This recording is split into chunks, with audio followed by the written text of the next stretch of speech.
கன்னத்தில் அறைந்த போலீஸை திருப்பி பளார் என அறைந்த விசாரணைக்கு வந்த நபர்.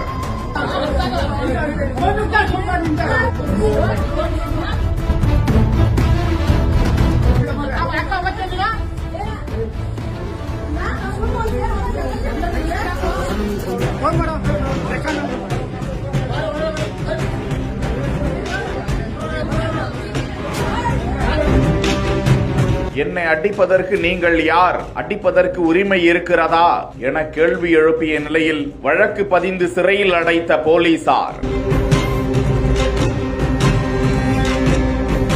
கர்நாடக மாநிலத்தில் மாண்டியா மாவட்டத்தில் உள்ள பாண்டவபுரா காவல் நிலையத்தில் சாகர் என்ற நபர் அங்கிருந்த போலீசார் ஒருவருடன் வாக்குவாதம் ஏற்பட அந்த போலீஸ் சாகரின் சட்டையை பிடித்து பளார் என கன்னத்தில் அறைய அடுத்த கணம் அந்த போலீசாரை திருப்பி கன்னத்தில் பளார் என அறைகிறார் சாகர். இதனை பார்த்த மற்றொரு காவலர் சாகரை பிடித்து இழுத்த போது அவரது காலரையும் சாகர் பிடித்து தாக்க முற்படுகிறார். இதனைத் தொடர்ந்து சாகரை சுற்றி வளைத்துக் கொண்ட ஆண் பெண் காவலர்கள் அனைவரும் சேர்ந்து தர்மடி கொடுத்து வழக்கு பதிவு செய்து நீதிமன்றத்தில் ஆஜர்படுத்தி சிறையில் அடைத்திருக்கிறார்கள்.